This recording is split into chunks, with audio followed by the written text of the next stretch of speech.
castrar traz problemas, se não castrar vai ter câncer, se castrar pode ter câncer.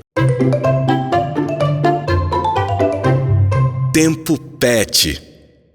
Sejam todos muito bem-vindos a mais um Tempo Pet, um programa voltado a falar da saúde animal, falar de temas ligados à medicina veterinária. Me chamo Rodrigo Macambira, sou médico veterinário, hoje um dos sócios do Hospital Veterinário Guararapes Vet Center. Estamos aqui hoje para falar de um tema muito importante. Vamos falar sobre castração de cães e gatos. E hoje com dois convidados muito especiais, Dr. Orleans Menezes, cirurgião do Hospital Veterinário Guararapes Vet Center, e a tutora de pet, Érica Rosal, cliente do Hospital Veterinário Guararapes Vet Center. É um prazer imenso ter vocês aqui falando sobre esses temas tão bacanas e hoje falando sobre castração. O prazer é meu, né, de estar aqui conversando com vocês. Dois veterinários que eu admiro muito, né, cuido do meu pet e é uma oportunidade de eu tirar todas as dúvidas possíveis. Hoje é o momento, hoje pode é tudo. O dia. Hoje é o hoje dia de tirar dia. dúvidas. Bom, é sempre um prazer estar com vocês, né? A gente que sempre costuma lidar muito com esse tipo de assunto, né? A gente sempre faz muita questão de tirar a dúvida dos tutores e a gente está aqui mais uma vez para falar de um tema super relevante, super importante, né? Que é crucial hoje para o bem-estar da maioria dos animais que a gente tem em casa. Afinal de contas, todo mundo tem dúvidas quando a gente fala sobre castração. E então, pode, não pode, qual o momento correto, traz problemas. Se não castrar, vai ter câncer. Se castrar, pode ter câncer. Qual a idade? Vai tentar hoje tirar todas essas dúvidas, vai tentar falar da maneira mais abrangente possível para poder o nosso ouvinte, nosso tutor que está em casa, poder também absorver esse conhecimento que é tão importante para todo mundo. E eu queria começar com uma pergunta para o Dr. Orleans. E Érica, fica à vontade, tendo alguma dúvida, vamos interagir também, tá certo? Mas começando falando sobre qual o melhor momento para castrar um pet? Tá. Essa pergunta ela é muito importante, certo? Porque hoje, na verdade, antigamente a gente não tinha muitas regras que delimitassem exatamente o período ideal, né, que precisava ser feito a castração desses animais. Um exemplo muito importante disso é que estudos mais antigos, de há cerca de 30 anos atrás, eles levavam em consideração que, se forem feitas as castrações de cadelas fêmeas antes do primeiro cio, reduziria drasticamente a probabilidade dessas cadelas terem câncer de mama, né? Então existia essa recomendação anteriormente. Porém, esse estudo ele não levava em consideração outros fatores que hoje em dia a gente leva. Hoje em dia, qual que é a recomendação? A recomendação é que depende. Depende de animal para animal, depende de raça para raça, depende de condição para condição. Então, é uma decisão que é particular para cada paciente especificamente. Via de regra, o que é que a gente costuma fazer lá no hospital, por exemplo? A gente preconiza para cadelas, por exemplo, aí, a partir do segundo cio, né, onde a gente não leva em consideração o tempo de vida desse animal, porque o período em que esse cio vai ocorrer é variável, de acordo com o porte do animal, por exemplo. Porque as cadelas de pequeno porte, elas tendem a entrar no cio mais cedo, as cadelas de grande porte entram no cio mais tarde. Então, a partir do momento que a gente utiliza essa regra de utilizar o segundo cio, a gente já vai ter todo o crescimento desse animal finalizado, onde a gente vai evitar diversos problemas que a castração precoce pode trazer. Isso a gente pode tratar um pouquinho mais à frente, tá? Em relação a gatos e gatas, o ideal é em torno de 5, 6 meses, já é um procedimento que ocorre um pouco mais cedo nesses pacientes, principalmente pelo fato que as gatas, provavelmente uma gata, ela consegue fazer dezenas ou até centenas de filhotes durante a vida toda dela, né? A gata ela é um animal que entra no cio repetidas vezes, até pós-parto elas costumam fazer isso. Então, é muito importante hoje, pensando em controle populacional propriamente dito, né? A gente, além dos pacientes que a gente lida que estão em casa, que estão sendo cuidados, tem muitos animais que são de abrigo, alguns animais que são de rua, e é interessante a gente trazer essa discussão, né? Realmente desse período ideal. Então, as gatas, elas têm mais essa questão de ter uma produtividade de filhotes muito maior do que as cadelas. Doutor, eu fiquei com uma dúvida. Eu tenho pet, né? O meu pet é um cachorro, mas você falou a respeito de gatinhas, né?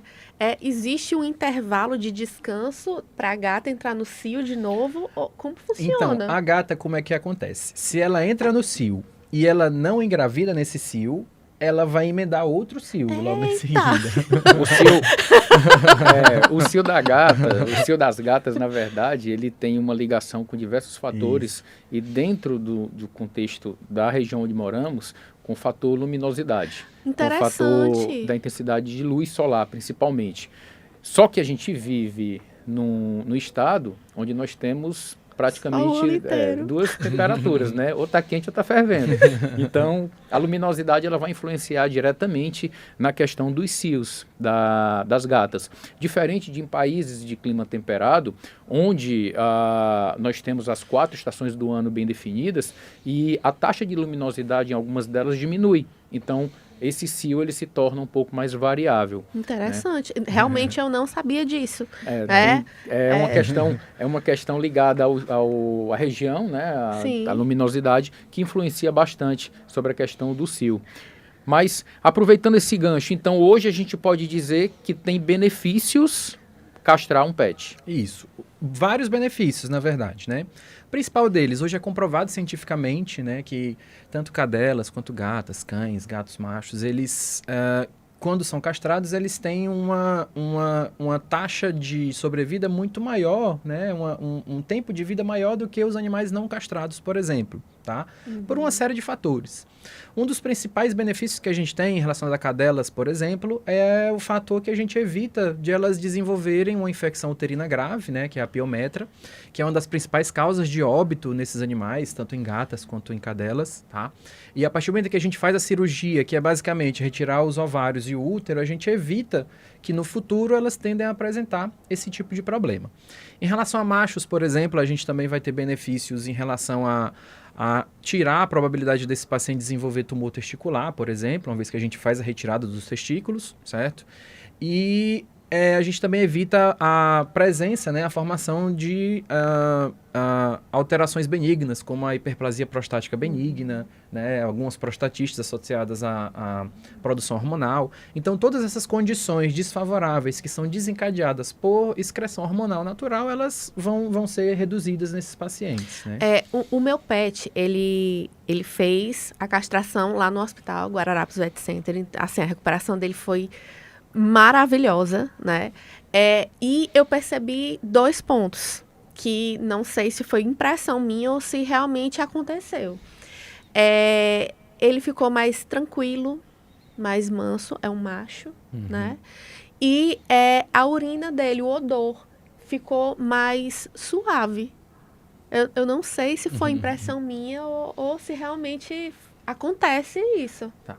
Em relação à parte comportamental, né, é importante salientar que a castração ela não vai mudar quem o animal é, né? Então, aqueles comportamentos inerentes ao animal, se ele é um animal mais agitado, se ele tem alguma condição muito específica dele, a castração ela não tende a tirar essa condição. O que a castração vai ajudar, principalmente em relação à parte comportamental, é todo tipo de comportamento inerente à excreção hormonal. Por exemplo, em cadelas, no período de cio, elas tendem a ficar, às vezes, um pouco mais estressadas. Elas tendem a ter todo aquele comportamento associado ao cio. A partir do momento que a gente faz a castração, esses comportamentos eles vão diminuir, né? Ou vão inexistir, na verdade. Os machos, por exemplo, quando eles têm contato, às vezes nem tão próximo, às vezes você mora num prédio e aí no seu mesmo bloco você tem um cachorro macho e no mesmo bloco tem uma cadela fêmea. Muitas vezes esse macho ele para de se alimentar, ele tende a ficar mais agitado, ele tende a ficar às vezes mais agressivo. É algo muito comum que a gente vê em consultório. E com a castração a gente evita esse padrão comportamental, certo? A gente também consegue evitar, talvez não em 100% das situações, 100% dos casos, a demarcação de território. Então, o paciente ele deixa de estar demarcando território a partir da urina, por exemplo, em determinados locais. Em algumas circunstâncias isso tende a diminuir, mas isso não é regra, tá? Isso depende muito da índole daquele paciente. Então, existem algumas situações que a gente dá uma melhorada, mas mudar completamente o comportamento é meio mito. E é importante a gente até abrir um parênteses para isso, que muitos clientes nos procuram com cães ou gatos, mas principalmente cães agressivos, com aquele comportamento de posse, um comportamento de agressividade que chega a machucar pessoas da casa, com o intuito de castrar, achando que a castração vai mudar obrigatoriamente esse comportamento do pet. E é importante a gente deixar claro que isso não é uma regra. Como o Dr. Leandro falou, Alguns pacientes, eles podem vir a minimizar esse tipo de comportamento quando se tira a fonte hormonal, quando se tira a testosterona, principalmente a comportamentos que estão obrigatoriamente ligados à fonte hormonal, mas que a mudança comportamental, que a índole do PET, ela não vai mudar porque houve a castração. Então, Entendi. muitos dos comportamentos, eles podem sim permanecer. É importante a gente abrir essa ressalva porque é comum chegar para a gente esse tipo de cliente achando que vai castrar o pet e tudo vai se resolver como por um milagre, né? Então não funciona tão bem assim. É verdade. Dentro disso, eu tenho... Gente, assim, é o meu momento, tá? Então, eu vou tirar todas as dúvidas, assim, que eu me lembre, enfim. Eu acredito que seja uma dúvida também de alguns outros tutores. Eu não tive só o Paraíba, que é o meu pet atual, tá? Eu sempre tive pet. Antes do Paraíba, veio a Juma, que era uma cadela maravilhosa. Mas na época do cio, ela ficava muito espivitada. Não, uma palavra cearense. Ela ficava muito espivitada. E esse comportamento do cio, da cadela, de se esfregar em um objeto e encontrar como se fosse um objeto para ser o parceiro, né, dela, acontece normalmente, é normal, com a castração melhor ou pior? Eu tenho essa dúvida. Pergunta bacana. Vamos lá, doutor Lenz, deixar... Bom, isso é normal, isso acontece durante o período do ciclo estral, tá? Lembrando que o ciclo das cadelas, ele ocorre a cada 6 meses, então é natural que observe esse padrão de comportamento a cada 6 meses, né, num ciclo normal, num ciclo natural.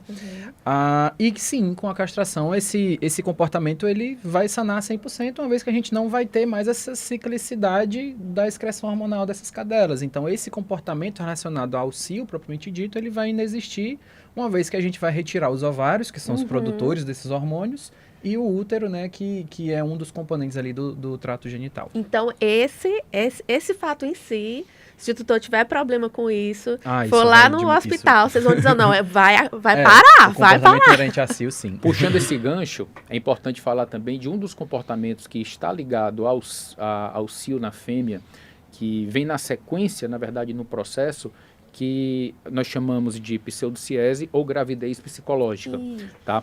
Então, o que é a gravidez psicológica? Na verdade, o período de gestação de uma cadela dura em torno de 58 a 62 dias, então aproximadamente 2 meses. Então, a cadela entra no cio e aproximadamente 2 meses depois, ela vai ter todo aquele comportamento como se ela estivesse no momento do parto ou no momento do pós-parto imediato. Então, é uma dinâmica muito comum. E esse comportamento, ele acaba tendo relevância porque algumas cadelas repetem isso todo cio. Isso. Não é assim? E aí isso é um problema, né? Essa condição, ela pode trazer alguns prejuízos, ela pode favorecer a condição de infecção uterina, que é a piometra, uma vez que durante esse período a cervix, que é uma das estruturas presentes no útero, ela tende a se abrir e é uma fonte de ligação direta com o interior desse paciente com o exterior, né? Então você tem a possibilidade de entrar bactérias nessas ocasiões e favorecer o quadro de piometra, por exemplo. Além disso, essas cadelas, quando elas começam a apresentar esse comportamento de pós-parto, elas começam a produzir leite. E esse leite dentro das cisternas mamárias ali, eles podem infeccionar, podem petrificar com o passar do tempo, e muitas vezes essas condições podem também gerar infecções generalizadas nessas pacientes. Na época da Juma, não sei se o doutor Rodrigo lembra, mas eu levei ela para uma consulta justamente porque ela estava com gravidez psicológica, eu não sabia, né? E todas as glândulas mamárias dela estavam como se estivesse infeccionada, inflamada, quente, como se estivesse com febre. Isso acontece porque o leite se acumulou, não teve o filhote para mamar, então o acúmulo desse leite gera uma fonte de infecção, pode gerar, na verdade, uma fonte de infecção, que deve ter sido o caso, vai gerar um processo que a gente chama de mamite ou mastite, tá? E esse processo infeccioso causa dor, causa calor, né? Aquecimento do local, incômodo, a fêmea sente bastante dor e precisa ser tratado. Então, um tratamento longo, um tratamento chato, inclusive, é algo que, conversando com alguns colegas, né? Algumas pessoas, alguns familiares médicos, ocorrem com frequência também nas mulheres. no pós-parto imediato, principalmente quando elas começam a amamentar. Sim. Isso também pode acontecer com a mulher. E é comum acontecer com os animais, com as cadelas. É importante falar que a castração, ela também resolve esse problema. Por quê? Porque ela vai evitar com que a fêmea entre no cio e, consequentemente, esse comportamento de pós-cio ou gravidez psicológica, ele deixa de acontecer. Tá? Muito Então, bacana, também viu? é um ponto, uma dúvida muito comum que os clientes chegam para a gente no consultório. Também, aproveitando o ensejo, tem uma dúvida que é extremamente comum. Castrar engorda ou não engorda? E essa pergunta é interessante porque alguns veterinários ainda discordam ou concordam, enfim. Mas, na sua opinião, doutor Orleans? Na verdade, a gente vai levar em consideração o que há de mais atual em relação a artigos científicos, né? Então, assim, essa questão de castrar ou não castrar, engorda ou não engorda, na verdade isso é mito, certo? A castração em si, ela não engorda o paciente. O que normalmente acontece é, quando a gente faz a castração e dentro de tudo que a gente discutiu, a gente já entendeu que em algumas situações a gente vai mudar alguns padrões comportamentais desses animais. Então, um paciente que é castrado, ele tende a ficar um pouco mais quieto, um pouco mais calmo. Então, o gasto calórico desse animal, ele tende a diminuir, certo? Durante o dia a dia normal dele. Porém, os tutores, eles não fazem um ajuste da alimentação desse paciente. Então, vai ficar aquele saldo de calorias ali em excesso que vão se acumular em gordura. Então, é uma condição muito comum, a gente vê bastante, mas não necessariamente é a castração que faz isso. Por quê? Porque se esses animais recebem uma conduta adequada em relação à alimentação, essa condição ela não é para existir, o paciente ele não é para ganhar peso. Então, normalmente é isso que a gente tem observado, né, nos últimos anos e é algo que é amplamente discutido na medicina veterinária e hoje a conclusão mais aceita que a gente tem é essa, né, de que realmente a castração em si não promove o aumento de peso. O legal é que o ganho de peso, a gente não pode atribuir única e exclusivamente à castração, mas ao metabolismo em si como um todo. Então, se nós levarmos em consideração o metabolismo, o simples fato do paciente envelhecer, o metabolismo diminui, o gasto calórico diminui, e esse saldo alimentar, esse saldo calórico que vai ficar, tende a trazer um acúmulo, fazendo com que esse pet venha a ganhar peso. Confesso que perder peso hoje é muito mais complicado do que perder peso quando eu era adolescente. Não. Então, essa dinâmica também acontece com os animais, né? É mais difícil a gente ter essa perca de peso à medida que o tempo vai passando e, bom, esse acúmulo pode trazer ganho de peso, sim. E, pois não, Érica? Na verdade, assim, não sei os outros tutores, né? Falo mesmo por mim, como uma tutora que ama pet, a gente sempre procura fazer o melhor, né, para os bichinhos. Realmente, a castração pelo que eu estou entendendo, é a melhor forma para resolver N situações, tá? Mas existe algum ponto de cuidado nessa questão da castração que deva ser analisado antes pelo veterinário, antes de o pet realmente... Não, vamos fazer a castração, existe alguma coisa? E aí eu reforço a sua pergunta da seguinte maneira. Hoje, um dos temas de maior relevância é a questão do câncer. Então, muito se fala, e se falava antigamente também, que castrar evita câncer. Ou, se minha cadela ou meu cão não cruzar, ele pode vir a desenvolver câncer. Sim. Então, são dinâmicas, perguntas comuns que chegam para a gente. Só que a gente sabe hoje, por exemplo, que o fato de castrar um pet em algumas raças específicas, você pode predispor o aparecimento de câncer. Eu queria que o Dr. Orleans também falasse um pouquinho sobre essa dinâmica. Disso. Bom, é um assunto também muito discutido hoje, tá? Então, antigamente se acreditava, há cerca de 30 anos atrás saiu um estudo que ele falava que as cadelas castradas antes do primeiro cio, elas tendiam a diminuir a probabilidade de apresentar câncer de mama, por exemplo, né? Hoje em dia a gente já sabe que esse estudo ele foi meio superestimado e ele não levava em consideração diversos outros fatores que a gente precisa levar. O que é mais aceito hoje são estudos recentes que falaram de 30 raças específicas, tá? E deram recomendações para períodos ideais de como a gente deve conduzir esses pacientes para castração, por exemplo. Então, por exemplo, uma raça que é muito comum, o Shih Tzus, por exemplo, em algumas situações, a depender do período em que esse animal ele é castrado, ele pode sim ser predisposto a aparecimento de alguns tumores especificamente. Até tumores mais graves, como o mastocitoma, por exemplo, eles podem aparecer em algumas condições. Então, o que é fato? Hoje, o processo, né, em relação à castração, ele é um processo que tem que ser muito bem pensado e individualizado para cada paciente, para cada condição, para cada raça, para cada porte, né? Então, a castração a gente tem que entender que ela tem tanto benefícios como malefícios, né? Então, os benefícios a gente já comentou, mas de malefícios, por exemplo, animais de grande porte, que quando a gente faz uma castração muito cedo, por exemplo, a gente vai interferir na finalização do crescimento dos ossos, por exemplo, tá? Os ossos, eles têm uma estrutura anatômica em animais jovens, que é o que a gente chama de placa de crescimento, que ela se fecha a partir desse estímulo hormonal que esses pacientes recebem. E a partir do momento que a gente faz uma castração muito cedo, essas placas elas tendem a não se fechar no período que deveriam se fechar. E isso vai predispor o paciente a algumas alterações a nível articular. Então, quando a gente fala de animais de grande porte, a gente pode predispor ou aumentar a probabilidade desses pacientes terem degenerações articulares, que vão culminar no futuro em rupturas de ligamento cruzado, por exemplo, de displasias em geral.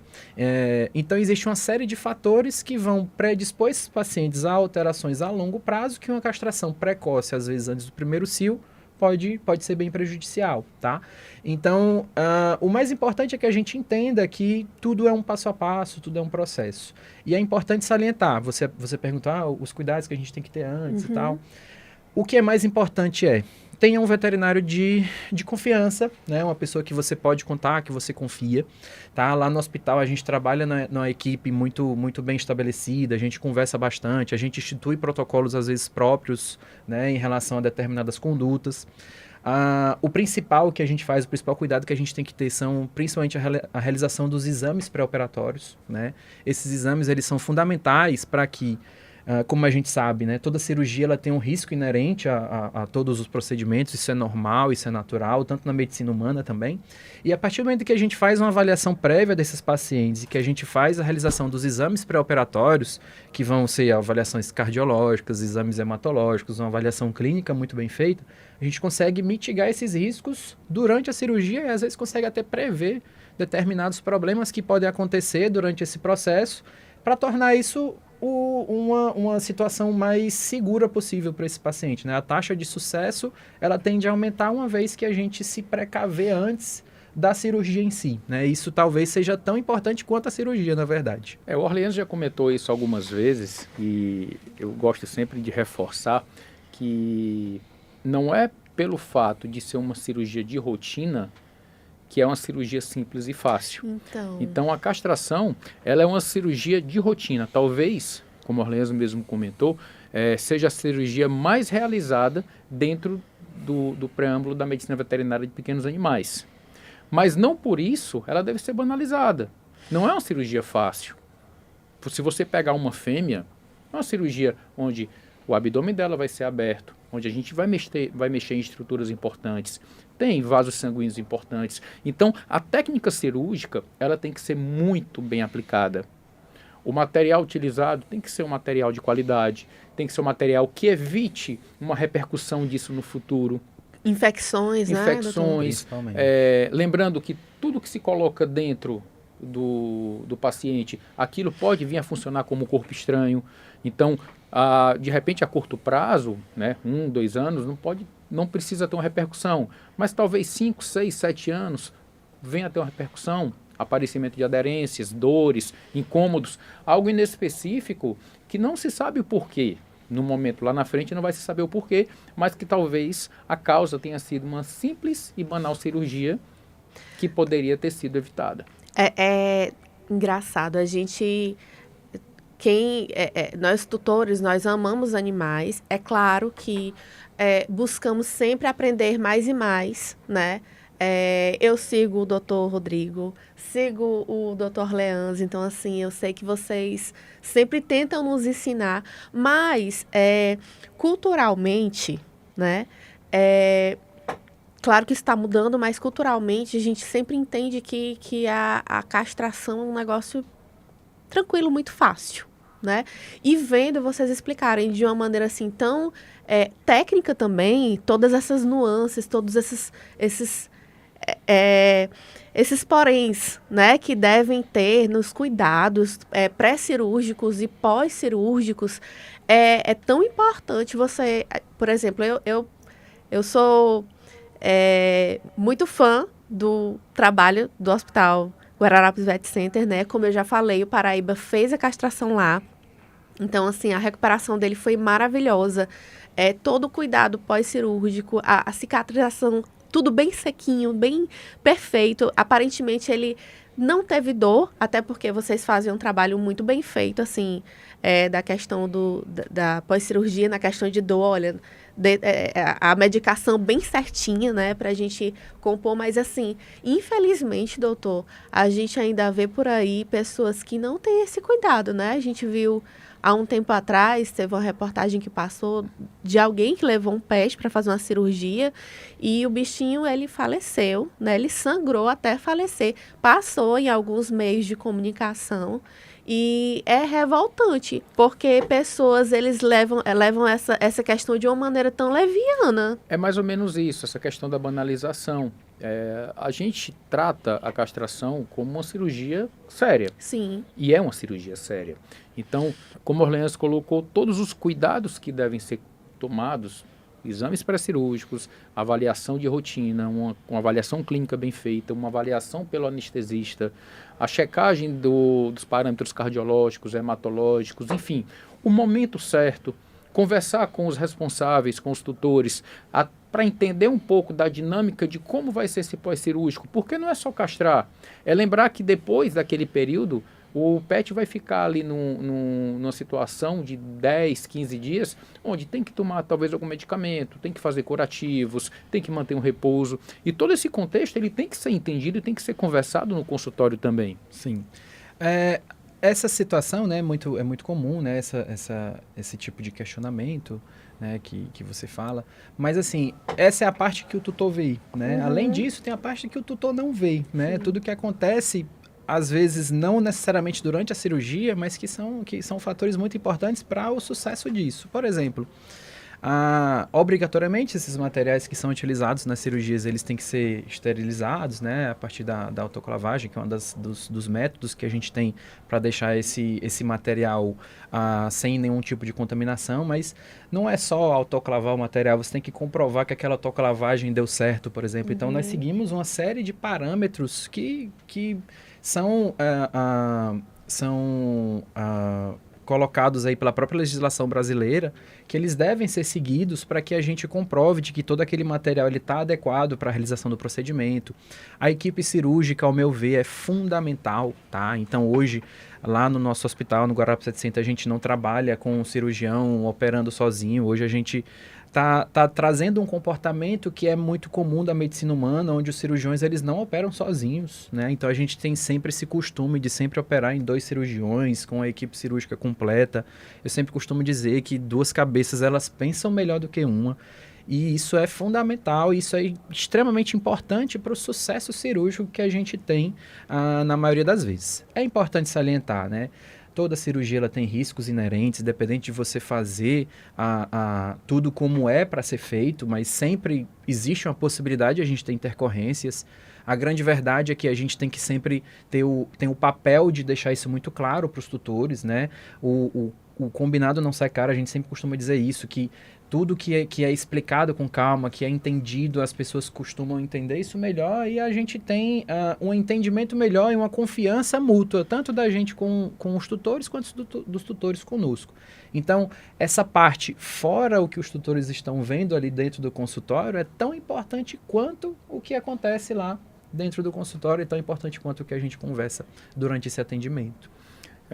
Um outro ponto importante que eu gostaria de levantar aqui, que também foi comentado, é a questão da castração de populações. E a gente fala do controle populacional.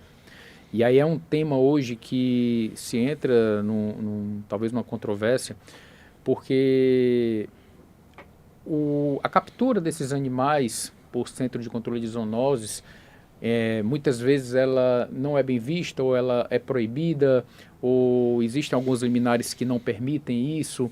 E países de primeiro mundo hoje, alguns países mais evoluídos, eles usam o controle através da castração para fazer esse controle populacional e evitar o crescimento indiscriminado da população de animais. Então, eu queria puxar esse gancho e discutir um pouco sobre essa questão, que é uma questão de tão importância, até porque hoje o que a gente mais vê nas ruas são animais, né, muitas vezes soltos. A gente sabe, como médico veterinário, a consequência que isso pode trazer para a saúde pública em geral, e o quanto a castração ela poderia vir ajudar quando bem feita, quando bem orientada e quando bem trabalhada pelos órgãos competentes. O que muita gente não sabe é que o médico veterinário, além de tudo, ele cuida da saúde dos animais para que a saúde humana ela também aconteça de maneira adequada, né? Então a gente tem sim essa preocupação com a saúde pública, tá? Isso é muito difundido durante o curso de graduação, por exemplo. E sim, essa condição é um tema de muita relevância, é um tema de muita controvérsia, né? Para mim, o grande fator que precisa ser fiscalizado, que precisa ser melhorado, é essa questão justamente de que o abandono ele é crime, certo? Então, abandonar jamais, certo? Talvez seja o fator principal, o primórdio do problema seja esse, né? Mas sim, a castração de animais de rua, a castração de animais de abrigo, ela é mais do que fundamental, certo? Então, assim, como a gente explicou, né, as gatas, elas tendem a entrar no cio várias vezes durante o ano e elas podem gerar dezenas, centenas de filhotes durante a vida toda, tá? Então, é uma condição que precisa ter uma assistência maior, né, que precisa ter uma atenção muito grande para que a gente, a partir do momento que faça um controle populacional desses animais que estão na rua, que estão sofrendo, que não tem alimento, que não tem água, que estão ali sobrevivendo, na verdade, né? Eles não estão tendo uma vida digna, né? E a partir da castração, com o passar dos anos, a gente tende a diminuir a presença desses animais, né, na rua, e a gente acaba, no final das contas, melhorando a saúde pública como um todo, né? Então é fundamental. Alguns países mais avançados, né, economicamente falando, eles têm essa predileção a fazer castrações precoces. Uhum. A gente tem que levar em consideração aqui que o objetivo da castração também é um fator que a gente tem que levar em consideração, tá? Então, quando é controle populacional, essa questão de castração precoce, ela é muito utilizada, certo? Uhum.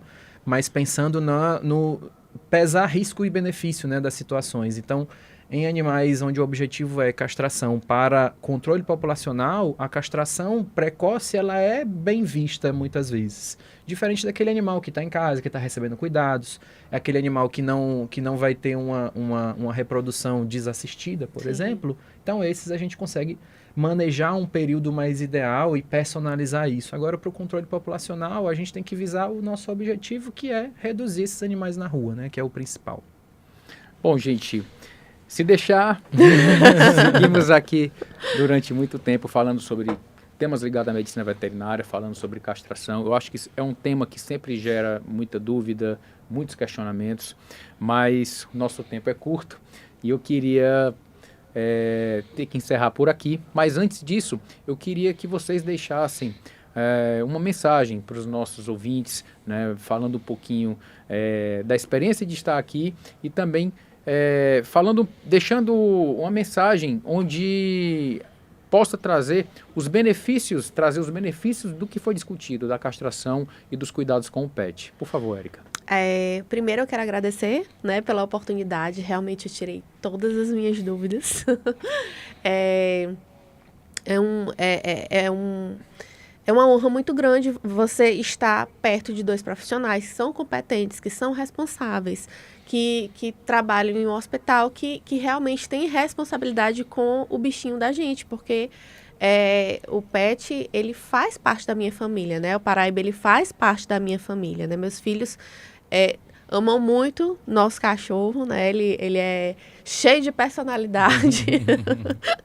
E hoje eu vejo todos os benefícios que nós adquirimos com a castração do Paraíba, né? Ele é um pet extremamente inteligente, que nós sabemos que ele vai ter uma qualidade de vida melhor depois que ele fez a castração. E muito mais importante do que fazer a castração é, primeiro, né, procurar o lugar adequado para que ele fizesse a castração. No caso, nós optamos pelo Hospital Guararapes, nós já sabíamos da reputação do hospital e a recuperação, como eu já falei para vocês, foi maravilhosa. O meu recado e a minha dica para os meus amigos tutores, que também são pais de pets, mães de pets, que amam seus bichinhos, cuidem com carinho, mas também se preocupem com o lado da saúde deles, porque a saúde é importante para que eles tenham desenvolvimento, né? Então, assim, mais uma vez, obrigada, doutor Rodrigo, e obrigada, doutor Leãs, por esse momento tão legal, tão bacana, né, desse bate-papo, né? Bom, eu também quero agradecer pela oportunidade, é sempre bom estar conversando com vocês sobre esses temas tão relevantes, né? A mensagem que eu quero deixar é que, assim como na saúde humana, a saúde animal ela também é importante. É importante salientar que prevenir é melhor do que remediar, certo? É importante que vocês, tutores em casa, vocês tenham veterinários de confiança, de estimação também, tá? Isso é fundamental, pensando na saúde e bem-estar do seu pet a longo prazo, tá? Então, se você tem interesse em fazer uma avaliação clínica básica, de fazer cirurgias desde as mais simples a mais avançadas, pode procurar o Hospital Guararapes Pet Center, nós temos uma equipe pronta para receber vocês e o que precisar a gente está lá à disposição. Bom, show de bola. Queria mais uma vez agradecer a vocês por estarem aqui conosco no Tempo Pet. E você, nosso telespectador, você que nos acompanha, não deixe de nos seguir nos nossos canais Tempo Oficial. Então vai lá, segue toda semana um episódio novo do nosso Tempo Pet.